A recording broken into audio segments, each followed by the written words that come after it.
And we're live. Here we go again. Let's go. Number 9. Another week. Number 9. Another dollar. Number 9. I like that number. It's a nice number. Yeah. It's the opposite of 6, which is my favourite number. So. It's funny with numbers, eh? Remember when we were on the 7th episode? 7 rhymes with heaven. Yeah. Like heaven. Yeah. Now we're probably because I suck at maths. Lucky number. Suck at maths, so numbers are like really exciting for me. Good on you. Good on you. Yeah. Good week, mate. Yeah, no, it's been busy. It's been full on, but we're grinding. We're grinding hard. What about yourself? Yeah, full noise, eh? This is like crazy test and exam season for students. So, yeah, into it. Got a big renal essay test thing at the end of the week. So, got to learn a lot about kidneys and drugs and what have you. But no, turns out your kidneys are quite important. Really? Who would have thought? Exactly. Yep. But you only need one of them to survive. So. Oh, well, that doesn't matter about the second one then. But if you have none of them, you're in real trouble. Yeah, that makes sense. Isn't it the only one that we can live without is the appendix or something like that? You can live without one that you can remove. You can live without colon. Oh. But it's nicer if you do have one. Yeah, I can imagine. Your body's built pretty well as it is, so removing things isn't too great. Anyway, back on track. Let's hit it. So we're talking about setting expectations today. Great topic. Thanks for bringing it to the table, Dev. You're welcome. I actually have to give a shout out to ex-PT that I used to work with, Cameron Holmes. He actually has a podcast himself called Lifting in Life. And I was listening to them the other day and they started talking about expectations, setting the expectations. And then their podcast wasn't about that. It was about something complete. It was about mental health, actually. And they started talking about setting expectations. And it's actually something I do a lot with my clients. And I think a lot of personal trainers do it. We're setting expectations when people first start out. But you can use it in so many different aspects of your life. I was like, damn, that's actually a really good podcast topic. So thought I'd bring it to the table, but I wanted to give credit where credit's due. So absolutely, Cam. Good work, Cam. Always delivering the goods. Yeah, that's true. Yes. No, yeah. So I guess I was going to say is it's everyone's set expectations are slightly different. So when it comes to setting expectations, it can be quite challenging. So the question I've got for you, Jason, is how do you set your expectations? So there's many different expectations that you've got to set, right? You've got to set it with yourself. You've got to set it with your friends, your family, your business colleagues. Everyone has this. I guess it's a bit of a social contract between different people, and you don't want to set the wrong expectations because then like people feel shortchanged or they feel like you're not delivering the goods. So it's always good to actually set the right expectations, make sure that you're onto a good thing and everyone is happy with each other, right? And the hardest expectations I found to set is with myself because that, like, everyone's got goals. Everyone wants to strive to be the best they can be, and sometimes life gets in the way of doing those things, right? I would almost say that not everyone does have goals, and I feel like people like myself and yourself, we're very goal driven, but I've actually come across a lot of people who struggle to set goals. And maybe it's because they're worried about failing those expectations. Just a random side tangent that I jumped on from what you were saying, because a lot of people have these expectations and then they fall short. They go, well, I don't like this feeling, so I'm not gonna try anymore. I'm not gonna set any expectations. I'm gonna just go along with the flow and hope that life works out for me. But how many people who are very successful do you know that have just let life go, or like go with the flow sort of thing? Yeah, I suppose everyone sets different expectations of themselves, right? Like there's nothing wrong with cruising through life if that's like your optimum, you know, but that just doesn't suit me. So no judgment on others who don't live to those sort of ideals, but I've always found that the higher you strive, the better life seems to go, you know, and that feels pretty good. But in terms of setting expectations with others, you don't want to overpromise and underdeliver, right? So you always want to try and come up with realistic set of parameters or expectations that is achievable, and you can hit them so that everyone is on board and everyone knows what's going on. I suppose it's easier if you set up a situation like I suppose it comes down to your word as your bond, right? What you say you're going to do, you've got to try and deliver. Now, sometimes things change and things don't go your way, but it's your responsibility to communicate when those things do arrive. Would you agree? Yeah, definitely. And I think the part that I really liked from what you just said is the word is your bond. So if you say you're going to do it, following through with it is huge, because you don't want to be a yes man that never delivers. Sometimes if I want something done, I'm going to go to someone who quite rarely says yes because they understand their own limits, and so they're only going to say yes if they know they can do it. But then there's the other side of it where some people just constantly saying yes, yes, yes, yes, and then they've got suddenly 10 fingers full of work and they can't get anything done. So I think the word is your bond is a really learning to live by that. And if you say you're going to do something, you follow through and do it, or you try your hardest to get it done. Yeah. And it also comes down to relationships, right? So if you've known someone for like 10, 15 years and you sort of know the pattern of what they're going to do and what how they go about doing things. So maybe you have your mate Johnny, and he's the life of the party, right? But he's not quite as like organized as he needs to be, and so you can sort of account for Johnny being disorganized, right? But he's part of the crew. He's part of the family. Like he brings the funnies every time, and he's always there for the ride. And you're not going to just not include him because he's disorganized. You're going to account for that. You're going to tell him maybe the party starts half an hour earlier than it actually does, and then he actually arrives around, right? And that's just you've got that set expectation, and he's got that set expectation with you because he's known you for 10 or 15 years. So I think this whole expectations thing, like although like you can explicitly say things and communicate what you're going to do, sometimes there's these things that happen in the background and subtly, and you can actually read the situation, so no one's disappointed when Johnny turns up late, you know.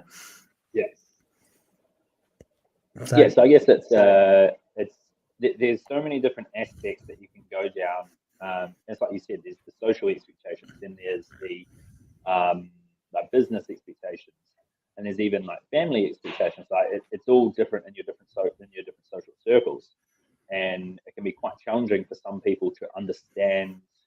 So you know how there's like unwritten rules that people talk about. That's one of the hardest things when you're new to something, knowing what the unwritten rules are. And there's, especially in social standings, a lot of people who take things quite literally struggle with unwritten rules because it's not black and white. It's kind of like, well, in this situation you do this, but in this situation you do that. So if you're someone who really struggles with social settings, talking to someone and saying, right, what's the expectation in these situations?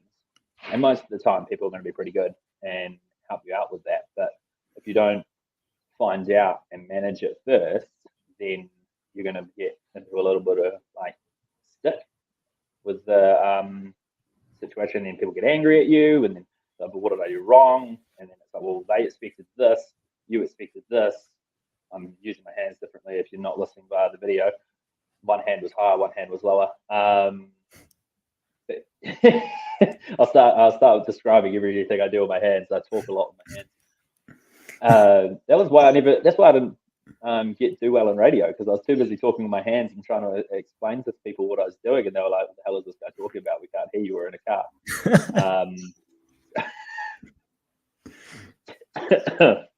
Yeah, so that's why I became a personal trainer, because it's face to face.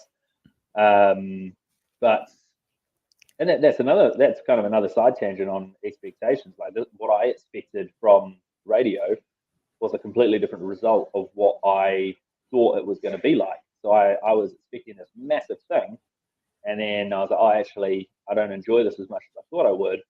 And then when I went to personal training, I was like, oh, well, we'll just give it a go, see what happens. No harm, no foul.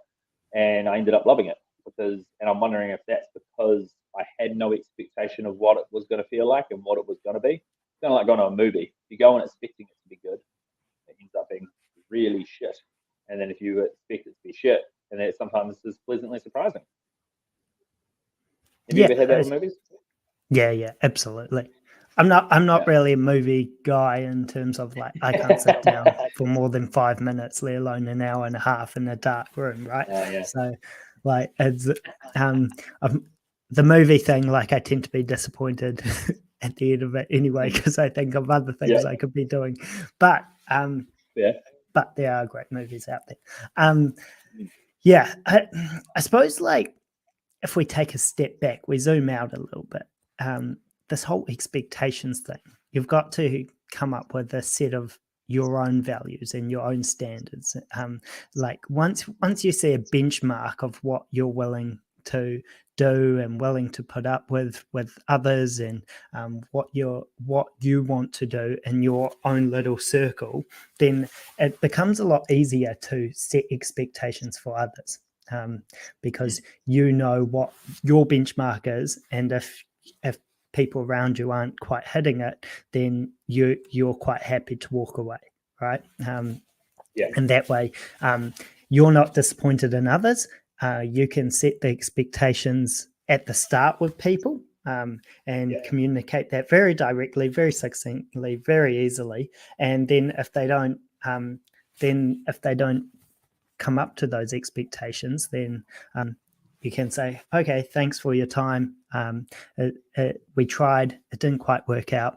Time for us to go our separate ways. Just be methodical about it. It doesn't have to be this emotional thing.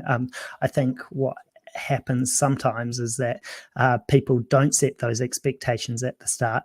They go into a professional relationship where one person isn't quite pulling their weight, or the work isn't getting done as well as it could be or should be, and that's when there's a bit of tension and unalignment, and then that's when it does get emotional, because it hasn't been communicated at the start. That's the whole reason you have contracts, or you have these conversations at the start. You have these interviews so that you can get to know each other a little bit, understand what each other are about, and whether you do want to get into these agreements. I feel like going, like, definitely with the professional side, I've had quite a bit of experience in this in the last 3 to 6 years running my own business, because started off 3 years I was a personal trainer, but I was also managing at City Fitness, and so I had 2 expectations. One, my own personal expectations of my business and what I was trying to do, because it was up to me to make money, but then I also had the expectations on the head coach front and what I needed to do to look after the rest of the trainers. So that one sometimes had conflicting interests and expectations. So naturally, I'm wanting to build my own client base, so I want to pick up my own clients. But then I'm also trying to support the team, so I'm also trying to filter clients towards these people. So trying to figure out that grey area was quite challenging, and that's where it came down to having conversations with people, having contracts in place, and all that sort of stuff. And then when we started the fitness portal, it was another situation. Myself and Tim were both going into this. Tim runs 5 businesses, so he owns 5 different businesses. I own 3, he owns 5, so we're both, but my main one is the fitness portal, right? I've got 2 little side businesses. That's like a little bit of a side hustle type thing at the moment. Yep. Solid. Yeah, so I don't really publicize them too much. One's a massage business, and then the other is I manage some properties for people. So just do the audits every couple of months, that sort of thing. So it just brings in an extra little bit of cash, because especially when I first started the business, fitness portal, times were pretty hard, starting fresh. Most of my personal training money was going straight into the business, and that's still the case how we do it now. But myself and Tim had that conversation at the start. We said, right, what's going to be most beneficial for the business and how we're going to run this? And because Tim, he spent most of his hours in Black Fox Electrical. That's his other big business. So Black Fox Electrical is a Sparky company. Who would have thought? And he was probably spending 80% to 20%.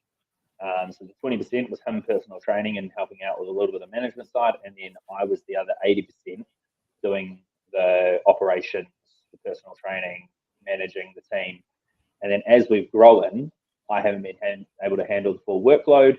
His Sparky company has grown, so he's been able to delegate some of the roles there, and then we've kind of merged into new roles every couple of months. It's changing, so we're in a constant state of change.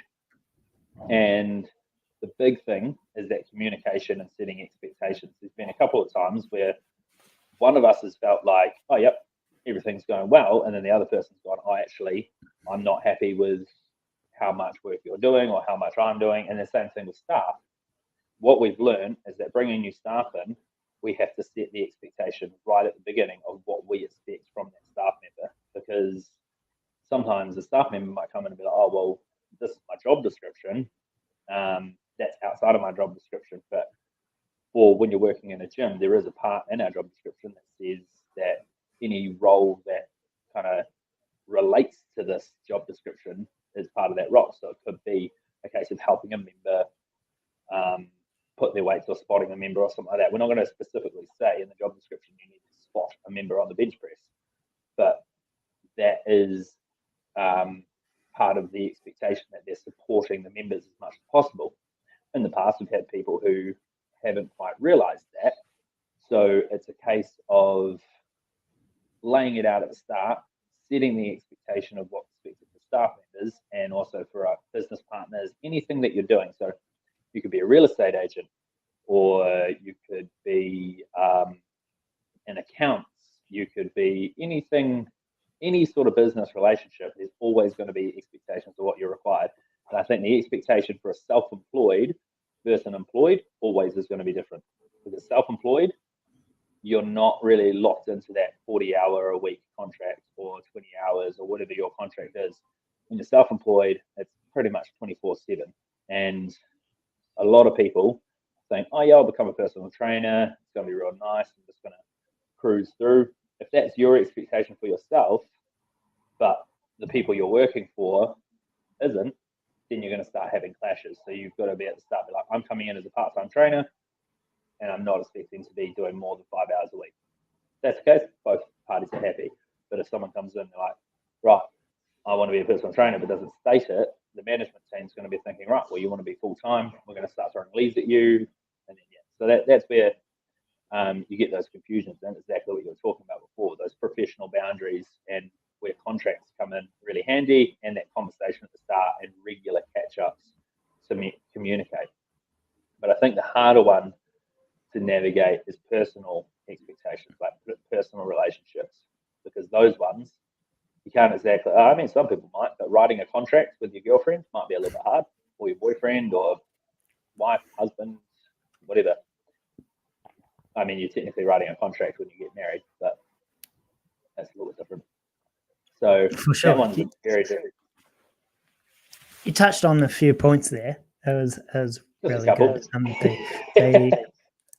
I think the employer versus employee mindset is quite an interesting one, because you have different sets of priorities depending on which camp you fall under.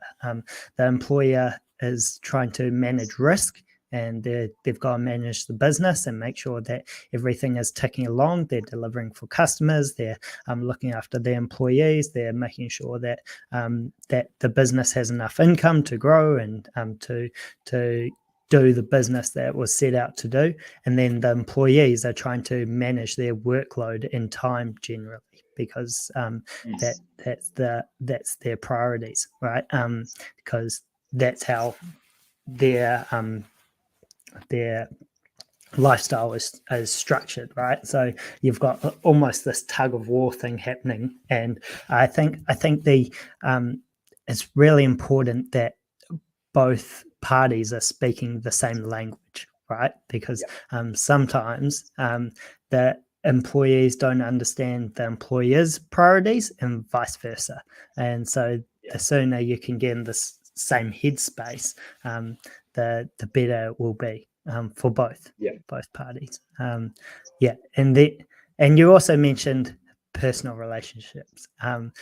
These can get a lot more emotional naturally, and you don't have those things set in stone like you do with professional relationships.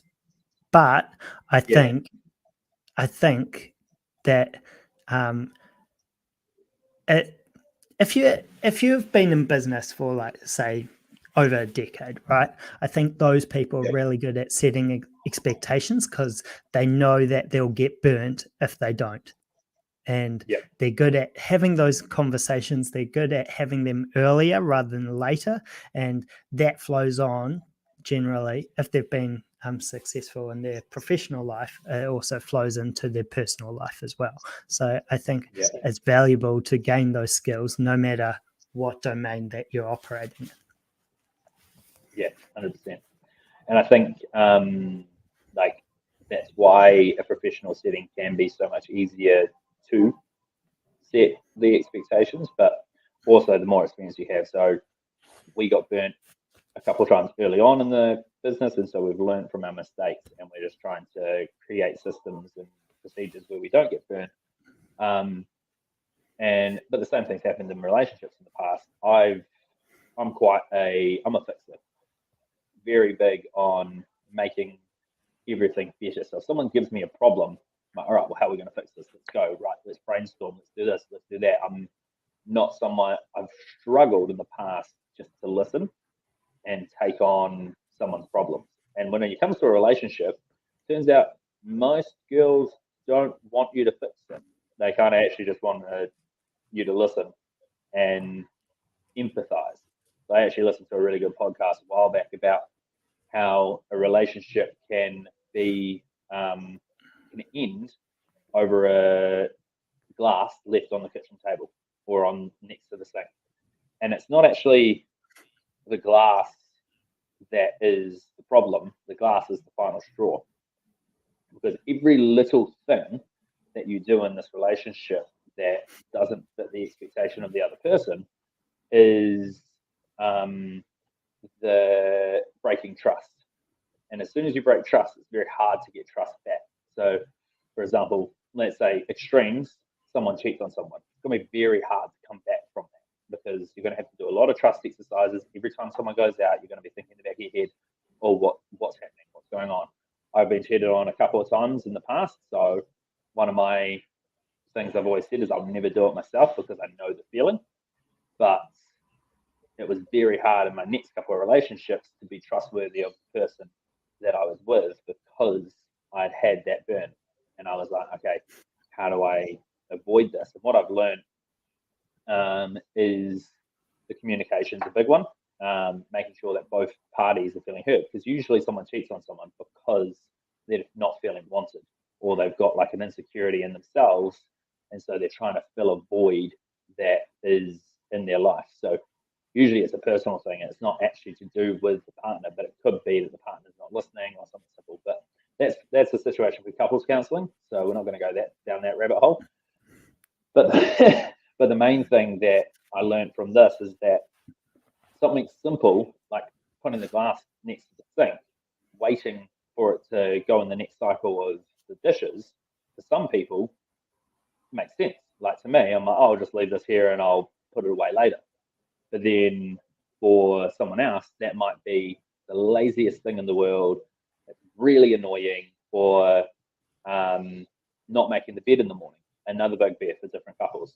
And that was actually one of the big things that me and Bex used to argue about. Not argue, but disagree with. I was like, what's the point of making the bed? You're just going to make it messy again. Whereas Rebecca feels like her day's set once her bed is made. So I've learned, okay, this is really important to her. It doesn't really matter to me. I just can't be bothered. So if she doesn't make the bed and has to leave, or if I stay in bed longer than her, I'll make the effort to at least try to make the bed. It's never as neat as she would like it, but at least I've made that effort to make it so that she's like, okay, well, at least he's tried. And then that has relieved that tension from our relationship. So that was a very small thing that could have developed into something huge. And it's all the case of that listening and setting expectations. So for her expectation once the bed is made. For me, not the expectation, but I learned to listen. And so when it comes to the relationships, it's very hard to find the balance of what's going to work for both of you, but you both have to be willing to meet in the middle. And sometimes it might be a case that you need to write a contract if you're both really like aggressive. So in this situation, we're going to have, this is how we're going to resolve it. So we've got a verbal agreement that we never go to bed angry. No matter how angry we are with each other, we never go to bed angry, because we never know what's going to happen the next day. So always go to bed with the problem solved. And if it's something that's not related to our relationship and they're just angry because of work or something like that, that's a different story. But it's if we're angry at each other. Very rarely get angry at each other because she's quite mellow. She puts up with all of my shit. So I'll hold on to that one. But that's a massive thing for the personal relationships, I think, is trying to find that. For sure. Like, it's like you mentioned, it's all about compromise, right? So like you've got to meet in the middle, right? And if you can't, they'll just drive people apart. It's I suppose that, like, I've seen different people resolve problems in different ways, and the best ones that resolve them quickly is when they say the problem earlier rather than later. They remove the emotionality out of it, and then just talk about facts, what the situation actually is and why it's annoying people. Like, and then what are we going to do to move forward to resolve it, right? And then if it can't be resolved, then they call it a day, you know. That, and it depends on the relationship, obviously. That's a very like rational way to think about it, and there's often, especially with personal relationships, there's a lot of emotions tied into it, so it's a lot harder said than done. But the people who I've seen go about their lives and they've got really successful, happy relationships are the ones that deal with problems quick, early, fast, and concisely. Would you agree? Yeah, and I definitely think that it's their communication lines are always open. It's the ones that don't have the open communication lines, and they figured out a way that communicates for them. Because not everyone's going to be the same in how they like to communicate. One thing is just don't communicate through text. Like, if you've got a problem, talk to someone to the face, because it's so easy to make more of a scene through messages. Plus, it's like hard to tell. Like, my messaging my brother can be sometimes quite confusing because he doesn't really use like emotions in his text. So I'm like, oh my God, are you angry at me? And he's like, no, I just replied to your message. I'm like, but you didn't put a smiley face at the end. He's like, because I didn't need to. Like, what's your problem? And I'm like, but because I read into things way too much. And he's just like, he's similar to you. He's very factual. He's just like, well, this is the logical thing to do. And I'll be like, oh my God, did you feel that like tension? And he'd be like, no, like everything's fine. Like, what's your issue? And that's like, I seem to get along really well with people who are quite logical. Like, Tim's quite a logical guy. Casey's a very logical guy. My dad's quite a logical guy. They don't really base their decisions on emotion. They base their decisions on what seems to me the logical sense. Whereas I'm learning that sometimes I shouldn't be basing all my emotions, like all my decisions, on my emotions, because it can send me up a weird rabbit hole. But yeah, definitely communication lines is really important. So like, if you're someone who reads into things too much, talk to them in person so you can actually read their facial expressions. Yeah, and I'd agree with that. Like, I hate like emails because, like, one, it's text and it's time consuming, but also you sometimes you can't read the situation right. So I'll try and pick up the phone when I can, or if someone texts me, I'll try and ring them back immediately. Same with Messenger. It definitely annoys a lot of people, and I often video call them as well, and they're like, oh, Yeah. they like get frightened. They're like, oh, Yeah. what is this? Like, Oh my God. they'll say, Yeah. hey, how's it going? And I'll just like, I'll pick up the phone, I'll FaceTime them immediately, and then they don't pick up, Yeah. and they're like, oh, sorry, busy at the moment. I'm like, why'd you message me then? But I don't know. It seems it's more intuitive. It's more like you can catch the emotions in the voice. You can actually like have a heart-to-heart conversation. You can say a lot more in a shorter time. You can check in on them. It just feels better, and and you can communicate your thoughts and feelings a lot easier. So that's what I like about it. It reminds me of the first time that you haven't actually met Bex yet, but the first time you got to like kind of talk to Bex was we were at the airport going somewhere, and I messaged you about something. I can't even remember what it was, or maybe you messaged me, and then I replied, and you just called me, and I was like, dude, I'm at the airport. Like, so I put my like headphones in, and I'm like walking around the airport with my phone, chatting to you while Bex is next to me, like, who is this guy? Like, why is he calling you? What's going on? And then I was like, so this is Jason, and she's like, don't put the camera on my face. Like, you've been chatting to me as well. I intimidate a lot of people. They just don't expect it. I think not very many people do it, you know? I'll ask somebody to call somebody. I'll be like, oh, can you call this member and let them know? And they'll be like, oh, I'll just send them an email or I'll just send them a text. I'm like, no, like call them so that you know they've got the message. Because like otherwise, I'm like, if it's something important, we call. Or like those sort of situations. I'm like, yeah, if it's just like a quick checkup thing, you can flick an email or a text. But a call is just, but then some people really hate talking on the phone these days. Like it's like I saw a meme the other day that was saying calling the pizza place gives them anxiety. And I'm like, how does calling a pizza place give you anxiety? Like that doesn't comprehend in my brain. It's definitely a thing of our time. I think a lot of like since we've got social media and we've got texts and emails and all these things, we're super connected, but we suck at communication often because we've got all these tools and barriers, and we can actually like divert things, and there's a lot of communication. We lack communication skills, don't we? And we lack talking about the hard stuff. I've been terrible at this in the past. When I was younger, I was super agreeable. I hated conflict, and because of that, that caused issues for me because I couldn't set expectations. You know, I couldn't. I couldn't. When there was something wrong, I wouldn't talk about it. I wouldn't get things resolved. So I normally took the burden of that because I didn't want to let people down, and I didn't want to upset people. I was like tippy-toeing everywhere.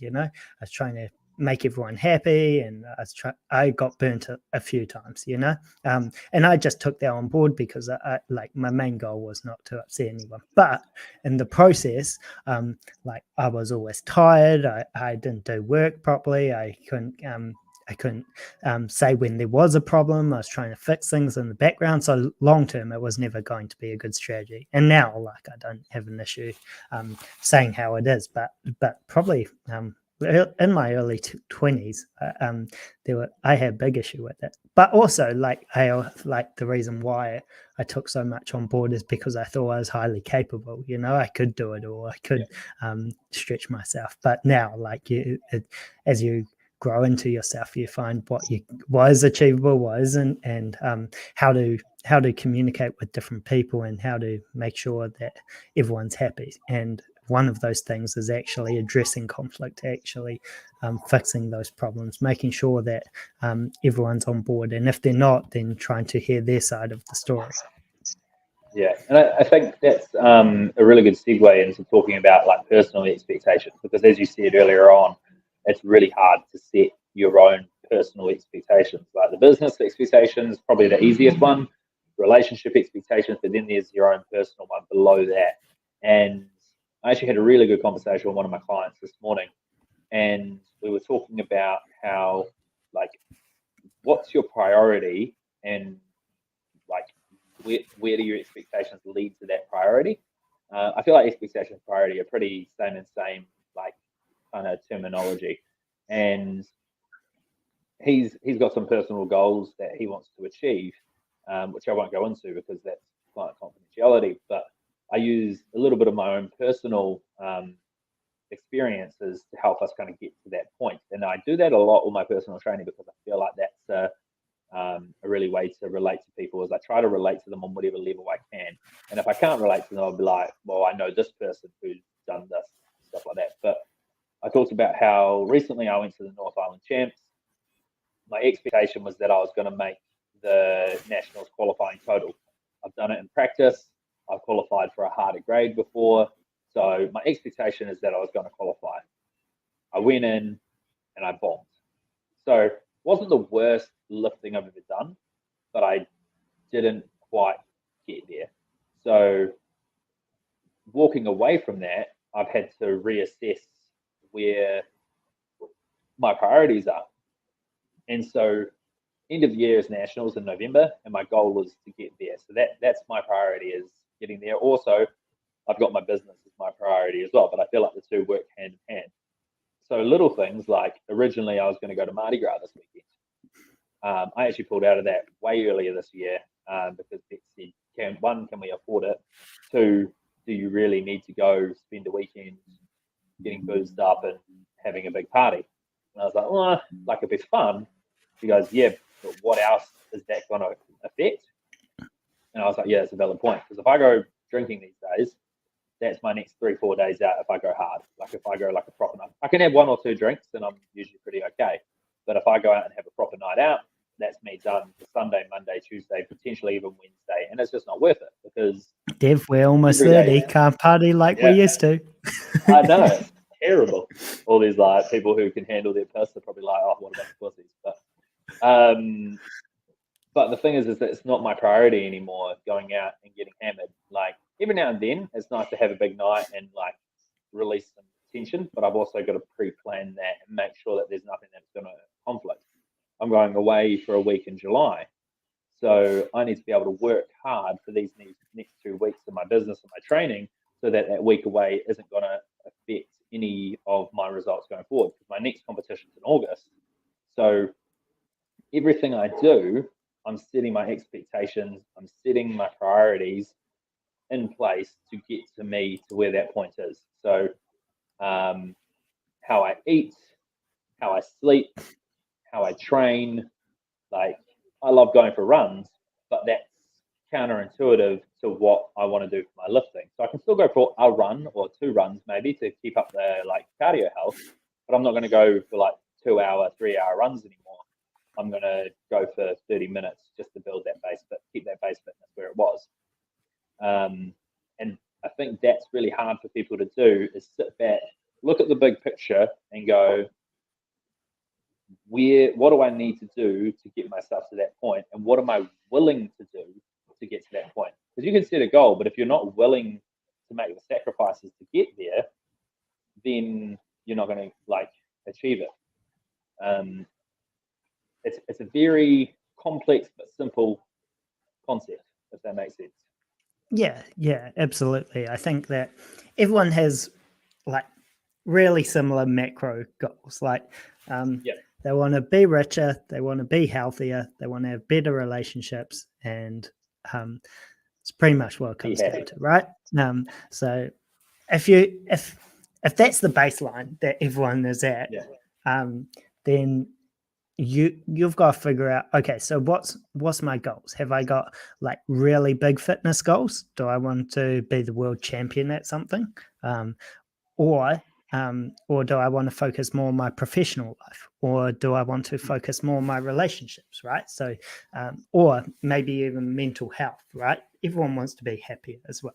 So they're sort of like 4 main categories or pillars, if you will, that people want to excel at. And 1st of January comes around, everyone's excited and motivated and ready to rumble, and it's new year, new me. And then January 15th comes around, and 2 weeks later, they figure out how much work it takes to actually achieve those goals, right?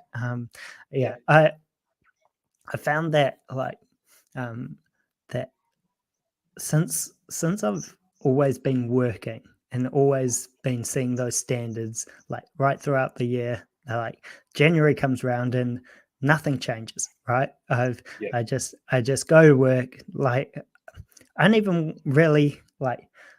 Someone asked me the other day, "Oh, your big birthday's coming up. You're almost 30. October. What do you want to do for it?" And I was just like, the same thing I do every day. I want to. I'll probably be studying for exams. After exams, I'll want to work because I will have all this like couple of months of prep for the exam. So I'll want to work to earn money so that then I can sustain myself for the university year. I want to work on my business. I want to work like the goal for me isn't to like to retire or party it up, or it's putting in that work so that then I can get the results, because those standards, they're like not I don't want to make it all about me, but I've had in the back of my mind I've got exceptionally high standards for myself, right? I professionally I want to do really well. And on a fitness basis, I've always been interested in my health, because I know the better I take care of my health, the better I can operate, the better I'll feel. That feeds into my mental health, and all these little things like tie into each other, right? And so I can't drop those standards, because I know I won't be in a good place mentally and physically and financially. And so just to sustain myself on that base level, I have to have high expectations of myself, and to hit those expectations and hit those standards, I've got to put in the work. So it's not I don't feel like it's a sacrifice. I feel like I'm gaining something from working. And so if I'm gaining something from it, that's what I want to do every day. And that's why, like, when they say, okay, it's your big birthday, what do you want to do? I'll say the same thing I've been doing for the last 5 or 10 years. I want to work. I want to put in that grind. So, so in terms of expectations, like everyone's got their own. Everyone can set the standards that they want to set. But I think that there's a line that I've always vibed with, and that's easy life, hard choices. Easy choices, hard life.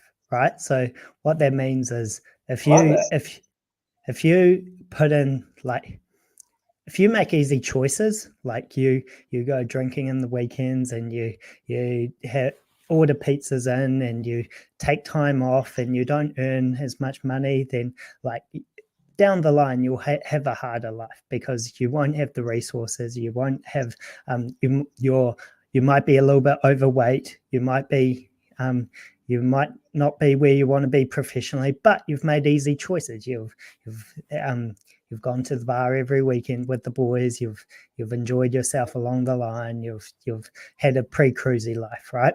But then you might get financially bitten, or you may not be earning as much as maybe you're capable of. But if you make the hard choices, you don't go partying as much. You study. You get to the gym. You get in shape. You're healthier. You make sure you have salads, and you make sure you have lean meats, right? You make those choices every day, then you'll have an easy life, right? You have it down the line. You invest in yourself. You make sure that you put in the work so that then you reap the rewards. And like you say, it's hard to do, but simple, right? That's what you were saying, easy, or that's what you said like 15 minutes ago, right? There's a simple solution, and you've got to have the consistency. It's not like a one-hit wonder. There's no silver bullet. You've just got to put in the work, and everyone knows the solutions. It's just you've got to do it every day, day in, day out. And I think that's the big thing, is breaking it down as what do you really want to get to. So for yourself, you've got high expectations of yourself in life. Some people, all they want is to be comfortable or to have a supporting family, and that's okay if that's what you want to get to, but you've still got to make the right decisions to get yourself into that position. So for example, let's say you're early 20s, you don't care about being rich, you don't care about being in a successful career, but you want to be comfortable. You're still going to have to work hard to get to a position being comfortable, because being comfortable, I guess it's different for everybody's opinion, but in my opinion, being comfortable is not having to check your bank account every time you go to make a purchase. It's not having to say, oh, I can't go out for dinner tonight because I don't have enough money to go out for dinner. You go out for dinner because maybe you're going to spend some time with somebody to get that quality social aspect of your life, but you might have to sacrifice that in the beginning, and so that you can have it more at later life. And it's deciding what you want and when you want it. So the concept I found really interesting. You said that you don't really like to take time off, whereas for me, I need to take time off. If I don't take time off, I burn out, I get sick, and because I can work, I could be here, I could stay here at the gym because I'm currently broadcasting from the gym. I could be here till 5, 6 o'clock at night, but that's going to have a strain, one, on my relationship, because if I don't spend time with Bex, I'm going to get in a lot of trouble. But I also want to spend time with her. So it's not a case of I feel like I have to. It's a case of I want to, because I like to spend time with her. But also, I've got a massive social drive. I need that social connection, and I need a bit of time away from work, because I find when I'm away from work, I come up with better ideas for work. Does that make sense? So, yeah, absolutely. And look, I've always valued independence. I'm a single dude. Yes. I haven't got like anyone like that's depending on me in terms of children. I haven't got a mortgage, so my life is pretty fluid like that, and I can change and like change directions pretty easily. So that like everyone has their obligations and the life that they've set up, and it's not easy to make these choices sometimes. But I've always found if you take a long-term approach to problems and you think, okay, what do I want in 10 or 20 years, then that can dictate your choices for now, right? And it's a lot easier to make those choices once you have that direction. The other thing I'll say is like, so I'm probably the most extroverted person I know, or apart from you, Dev, maybe. I love people. On all Myers-Briggs and personality tests that I've done, I've been off the scale for extroversion. People. But what I've found is as I've got older, is that my ambitions have overtaken my need to hang out with people. And that doesn't mean I'm introverted or I don't like hanging out. It means that I guess I'm more focused on what I want and long term, and that takes sacrifice now. And so, I think those who are closest to me and those who I've known the longest, they know I'll always reach out and I've got their backs, and every so often we'll have a catch up, but I can't catch up every week with them, you know. Yeah. I'm the same. Like the only person that I make unlimited time for is Rebecca, because that's the way our relationship works. Like not unlimited time, but we make sure that we're spending that regular time together. But all my other friends, it's a case of you're booking 3 months in advance to hang out with me, or you're coming to hang out at my gym. Like if you want to see me, you've got to come to the gym and do a workout with me. Like that's kind of how it's become in my lifestyle. Like I'm catching up with a friend of mine next Friday who I haven't seen in 3 months, but because it's my birthday, she's like, we should have lunch. And I was like, actually, that'd be really nice. We can do lunch, but we're not going and getting like absolutely hammered or anything. And then quite often I'll just do like a gathering for dinner and be like, right, everybody come hang out with me so I can like get my social like amp for the month, and then I'll go and do my own thing again. So, But there was a point that you made before I went on my little tangent just then, that I was like, that's a really good. It was that hard choices thing again. It always comes back to making the hard choices, which I really liked. Hard choices, easy life. Easy choices, hard life. And I really like that statement that you made, because no matter where you want to be in your life, it's better to make the hard choices, and because you're going to grow from them, whether they work out or not, you're still going to grow from making hard choices.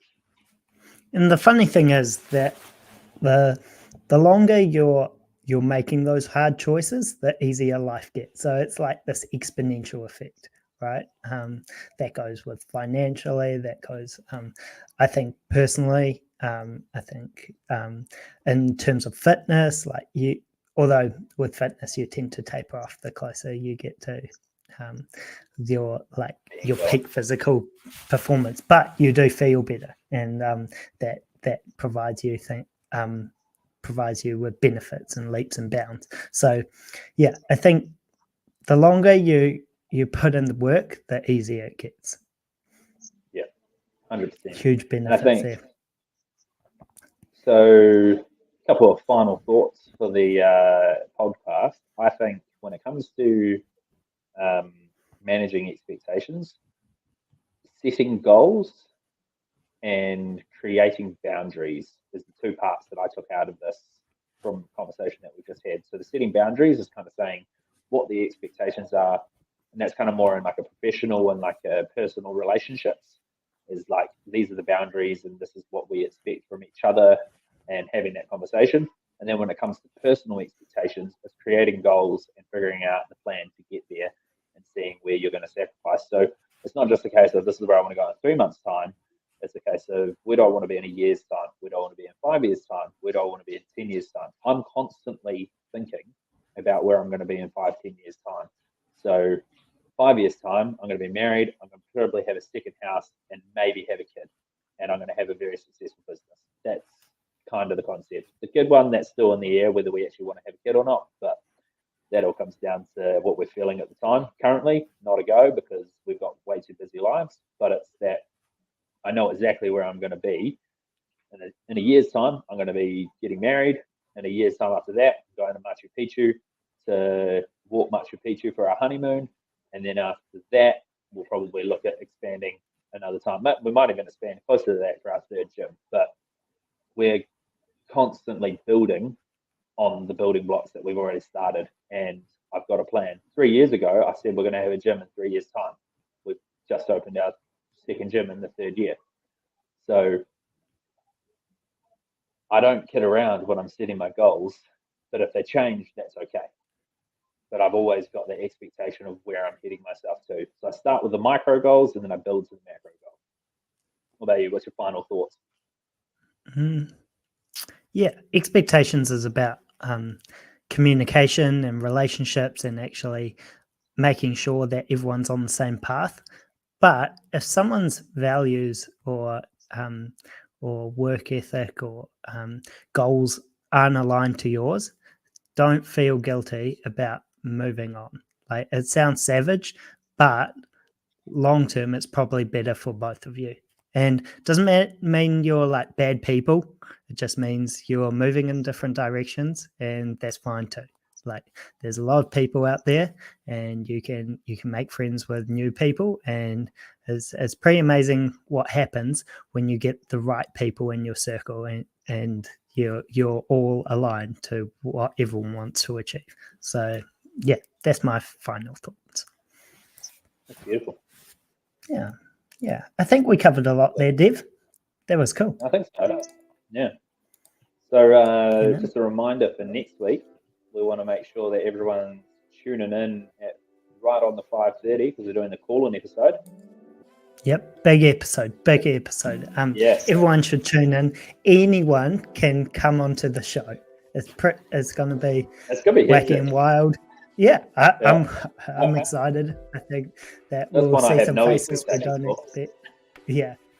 I think characters will come out of the woodwork. Oh, I hope so. Yeah. And we can talk about any topic that you find relevant. You can Yeah. raise anything. You can ask a question. You can say a spiel. You can. The floor will be yours, and we will be live. So, Yeah. we don't know what will happen. We won't be fully in control. I can't wait either. If you've got something to say, definitely jump on. We'll throw our 2 cents on whatever you say. You can count on that, and we'll have some fun. It's exciting. It's be exciting. Hopefully no arguments come up. Episode 10. But if there are some arguments, that makes it for a juicy episode. So 100%. Bring some controversial topics. We'll try and flesh them out and see what happens. Yeah. But that's next week, 5:30 p.m. That's 5:30. cool. We'll make it happen. Awesome, guys. That's all from us for this week.